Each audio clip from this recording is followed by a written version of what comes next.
Hola amigos, buen día. So today in this lesson, we are going to talk about two outstanding women poets from Latin America. One of them is the 17th century poet Sor Juana Inés de la Cruz, Sister Juana Inés de la Cruz, who is considered one of the most representative figures of Hispanic literature. And the other is Gabriela Mistral. Gabriela Mistral is the only woman in Latin America to have been awarded the Nobel Prize for Literature. In fact, the very first Latin American to have won this great accolade.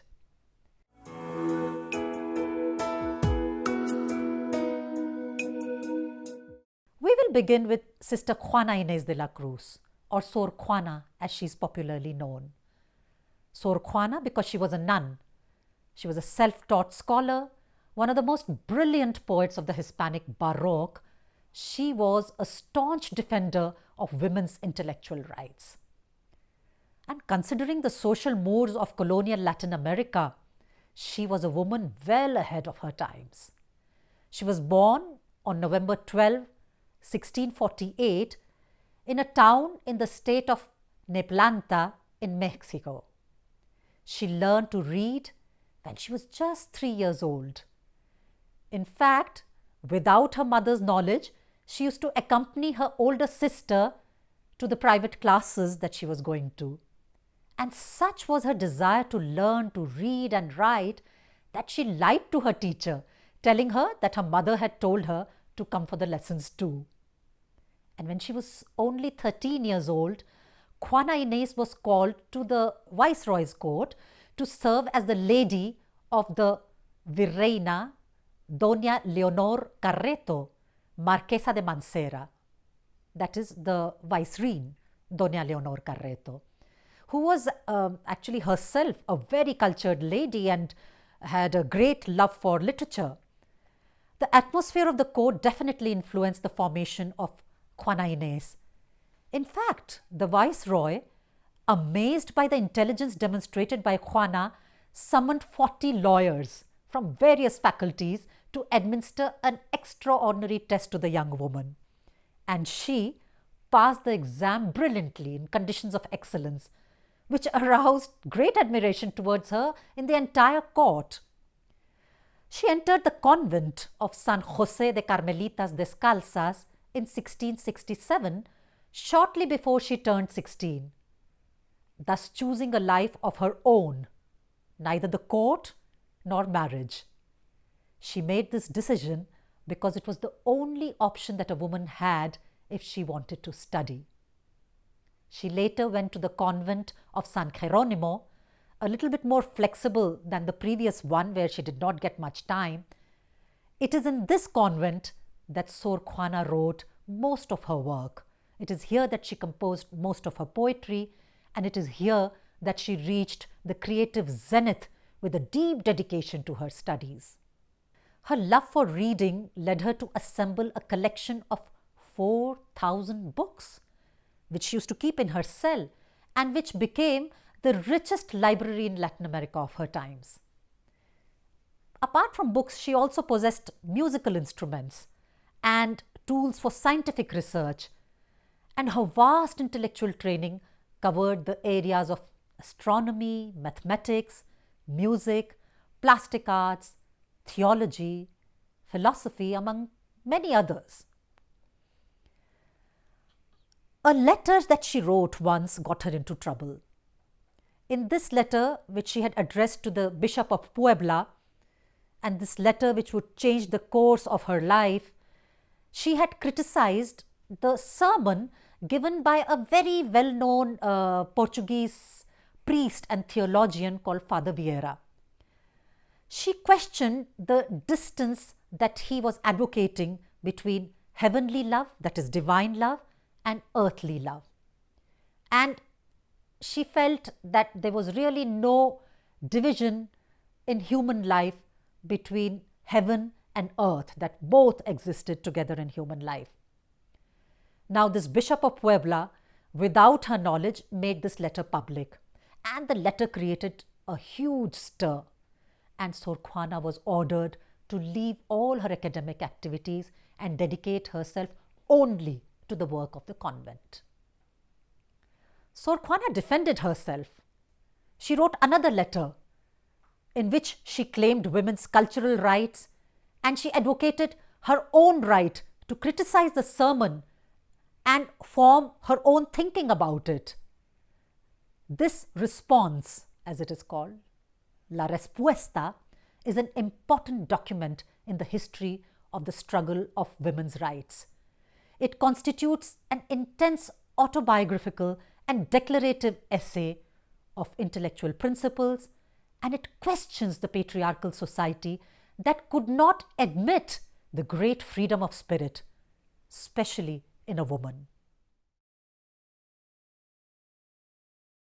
The response, in the Respuesta, Sor Juana talks about her keen desire to learn.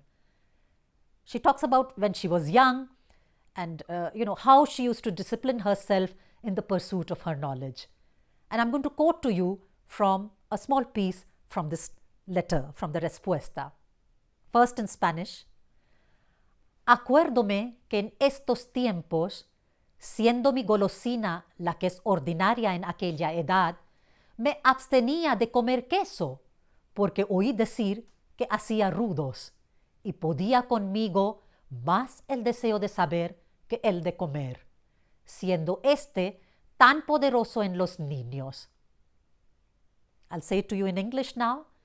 I remember that in those days, because I had a sweet tooth that is normal at that age, I would abstain from eating cheese because I had heard that it turned people into dunces.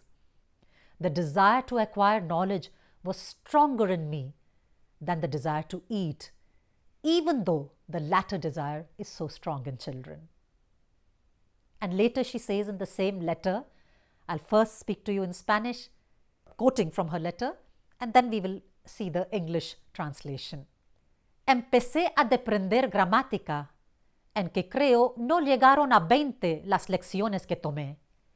Y era tan intenso mi cuidado que siendo así que en las mujeres, y más en tan florida juventud, es tan apreciable el adorno natural del cabello, yo me cortaba de él 4 o 6 dedos, midiendo hasta donde llegaba antes, e imponiéndome ley de que si cuando volviese a crecer hasta allí, no sabía tal o tal cosa que me había propuesto de prender en tanto que crecía, me lo había de volver a cortar en pena de la rudeza. So I'll tell you now this piece in English, this fragment in English. I began to study Latin grammar, and I think I did not have even 20 lessons. I applied myself so intensely that this is true about women, and even more so in the bloom of my youth, that we value so highly the natural look of our hair. I would cut off 4 to 6 finger lengths of it, measuring up to where it reached before, and imposing a rule on myself that if I did not know whatever I had planned to learn while it was growing back to its original length, I had to cut it off again to punish my dim-wittedness. So this was her strict discipline for herself as a young woman of 16, 17. But alas, she eventually obeyed the powers that be, and she renounced her instruments, she left her library, and she dedicated herself the rest of her days to convent life. Sister Juana Inés de la Cruz later died of an epidemic while attending the sisters in the convent in 1695 at the tender age of 42. She was immortalized as the 10th muse in the Hispanic literature.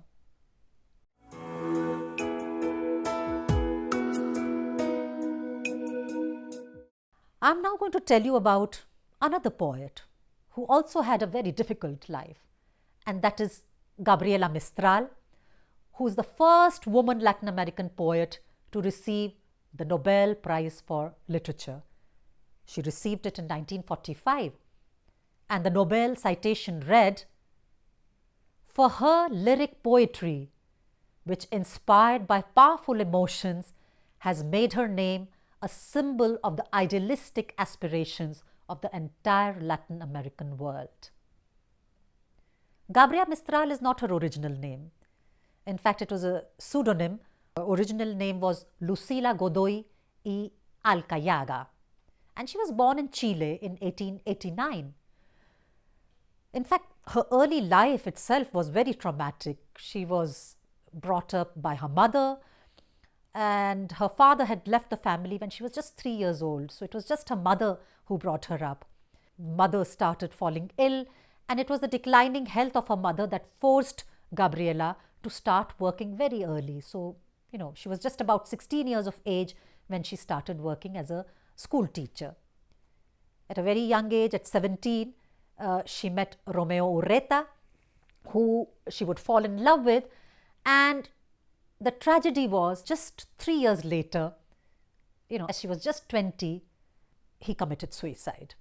And this loss devastated Gabriela and left a permanent scar all through her life, and we can see it in her poems, this sense of loss. But Gabriela threw herself into her career as a writer, and she also started, working very seriously in the field of education because she was a teacher, as I told you. She authored several volumes of poetry, and she also wrote articles on education. She was a deeply religious woman. And in fact, if you look at her poems, we'll read some of them later, one of the main themes of her poetry is Christian faith. So Christian faith, love, sorrow, these are some of the major themes that we will see in her poetry. Her Catholic faith and belief in afterlife, that is the real life beginning after death, as it is believed in Christianity, this idea of afterlife influenced her poetry and her outlook on life. Her poems also talked about frustrated maternal instincts, and in many of her poems we find the reflection of her love for children. In fact, she wrote several lullabies and songs for children. We also find a depiction of the Chilean landscape and, of course, this sense of loss, the death of her dear ones. As well as being a poet, Gabriela Mistral became an internationally renowned figure in the field of education. She was involved in the earlier cultural committees of the League of Nations, and she played an important role in shaping the educational systems of Chile, but also of Mexico. In fact, she was also a teacher of Spanish literature, and she taught Spanish literature in the United States, where she had spent a lot of time in different universities. She also served as a diplomat for Chile. She worked as a Chilean consul in several countries, in cities like Nice, Naples, Madrid, and New York. And in fact, it was during her tenure as a Chilean consul that she came in touch with her younger colleague and fellow poet, the Chilean Pablo Neruda, who will be also awarded the Nobel Prize later. And Mistral, in fact, realized that here was a great poet and was an early advocate of the originality of Neruda's poetry.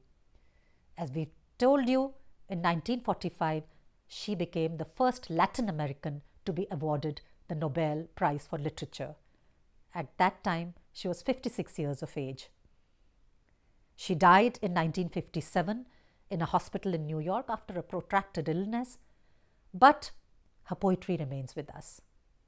Gabriela Mistral's poetry is full of lullabies and songs for children, as well as, poems of love, but of a fiery rage and anger. And finally, of course, the very dark period, the dark complex period of her later years. So we're going to read some of her poems. The very first one that I have chosen for you is called Dame la mano. It's a children's song, and it goes like this. Dame la mano y danzaremos. Dame la mano y me amarás. Como una sola flor seremos. Como una flor y nada más. El mismo verso cantaremos. Al mismo paso bailarás. Como una espiga, ondularemos como una espiga y nada más. Te llaman Rosa y yo Esperanza. Pero tu nombre olvidarás porque seremos una danza en la colina y nada más. There's a beautiful translation of it in English, and we'll read that. Give me your hand. Give me your hand and give me your love. Give me your hand and dance with me. A single flower and nothing more, a single flower is all we'll be. Keeping time in the dance together, you'll be singing the song with me. Grass and the wind and nothing more, grass and the wind is all we'll be. I'm called Hope and you are called Rose, but losing our names we'll both go free. A dance on the hills and nothing more, a dance on the hills is all we'll be. So, this little poem about two little girls playing on the hillside.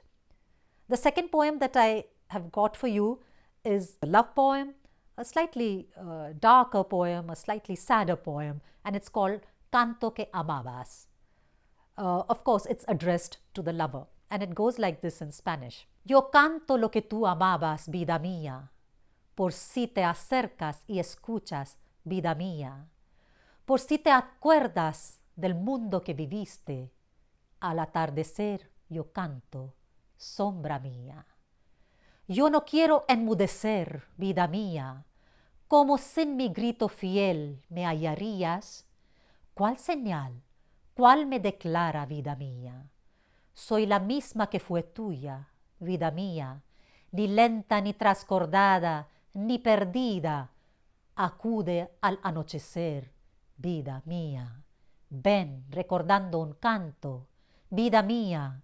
Si la canción reconoces de aprendida y si mi nombre recuerdas todavía, te espero sin plazo y sin tiempo.